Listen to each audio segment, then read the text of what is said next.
Bonsoir chers auditeurs et chères auditrices de notre web radio R212, Aziz Bousseta, en sa qualité de chroniqueur invité, partage son avis et sa réflexion avec vous dans cet article intitulé « Le Pen présidente du groupe d'amitié Maroc-France, une bonne chose pour Rabat ».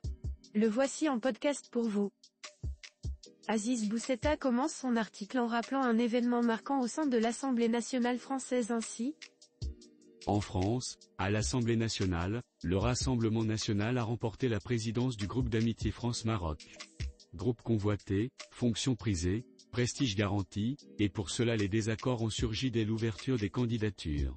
Après moult péripéties procédurales et procédurières, c'est finalement le RN qui l'emporta, et c'est certainement Marine Le Pen qui deviendra la présidente de ce groupe. Tollé en France, c'est leur affaire, mais pourquoi tollé au Maroc ? Notre journaliste met l'accent sur l'émotion suscitée par cette nouvelle, autant en France qu'au Maroc de la manière suivante.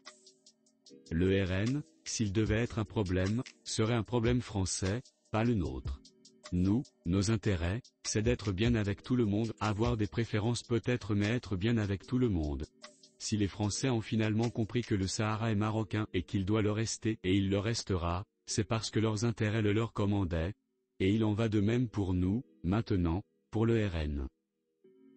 Le chroniqueur approfondit sa réflexion en citant le prisme établi par le roi Mohamed VI en 2022 ainsi. Le Maroc doit en effet pouvoir et savoir travailler avec ceux qui le soutiennent, ceux qui entrent dans le désormais fameux prisme défini par le roi Mohamed VI en 2022, ceux qui ont toujours été de son côté. Or, que disent aujourd'hui et qu'ont dit par le passé Marine Le Pen, Thierry Mariani, Jordan Bardella et leurs amis sur le Maroc et son Sahara ? Globalement, que le Maroc est un pays d'avenir, un pays aussi stable que fiable, avec son Sahara, avec lequel ils entendent construire des relations durables, imprégnées de respect mutuel et fondées sur des intérêts communs et équitables. Idem, avec plus de mesures, pour la droite, dite républicaine. La gauche, l'extrême gauche et le centre vaguement macronien restent opaques, disant tantôt une chose tantôt son contraire, tentant de ménager le chou et la chèvre, de contenter le Maroc sans irriter l'Algérie, et inversement.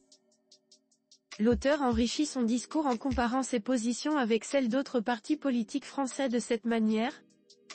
Aujourd'hui, le RN présidera le groupe d'amitié, et il faudra au Maroc travailler avec lui.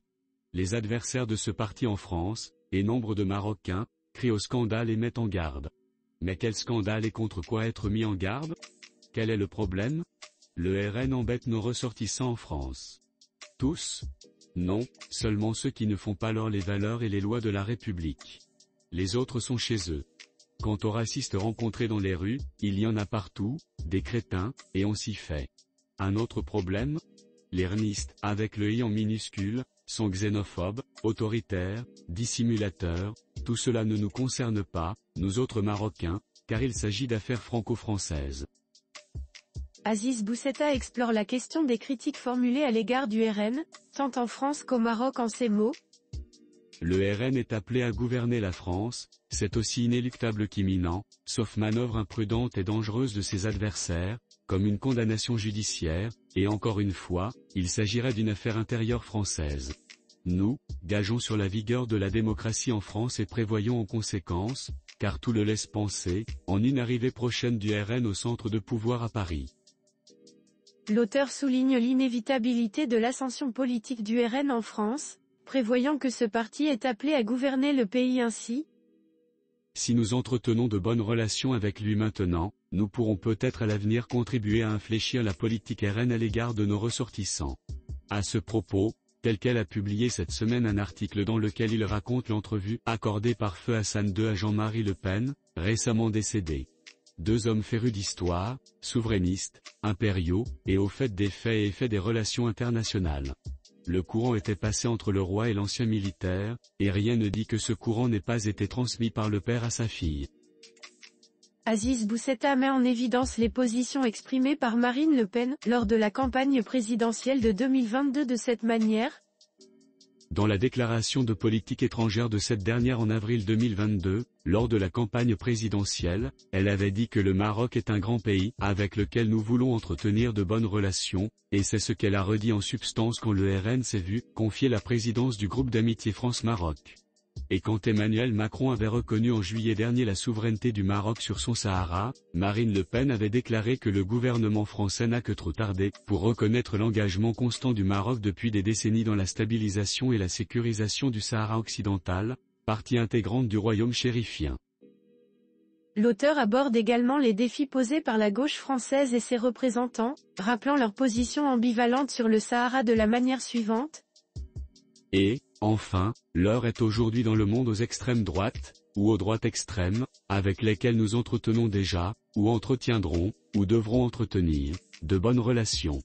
Donald Trump aux USA, Giorgia Meloni en Italie, Viktor Orban en Hongrie, et donc, pourquoi pas, Marine Le Pen en France. Au moins, eux, nous les connaissons bien.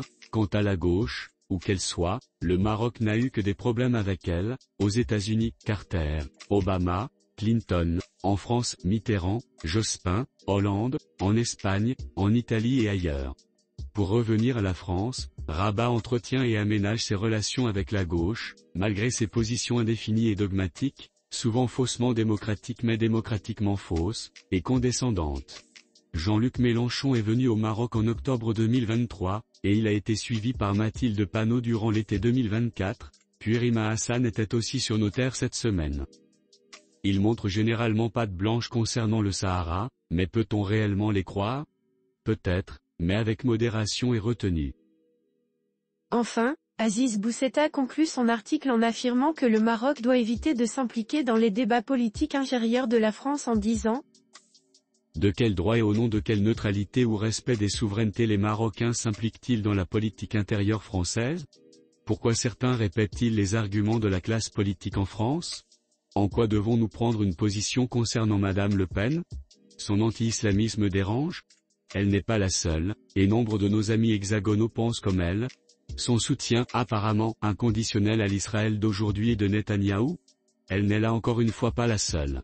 Les Marocains ont alors, concernant la classe politique française, le choix entre deux camps, ceux qui, à gauche, défendent la Palestine mais soutiennent le Polisario, et ceux qui reconnaissent notre souveraineté sur le Sahara marocain, mais supportent Netanyahou. Choisissons ceux qui défendent le Maroc et son Sahara et laissons le reste aux relations internationales. La France change et sa politique évolue, le Maroc mute et sa pratique diplomatique change de forme et performe. Travaillons avec le RN, ménageons les refusniques des insoumis, pour mieux les travailler, sollicitons d'autres indécis pour les convaincre, soignons nos amis et ceux qui peuvent le devenir.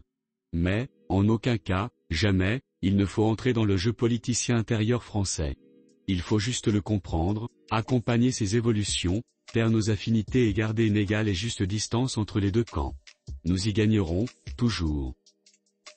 Chers auditeurs de la Web Radio R212, merci d'avoir été à l'écoute de ce podcast, et de partager avec nous ce moment d'échange et de découverte. Votre présence et votre fidélité sont notre plus belle récompense. On se dit à très bientôt, si vous le voulez bien.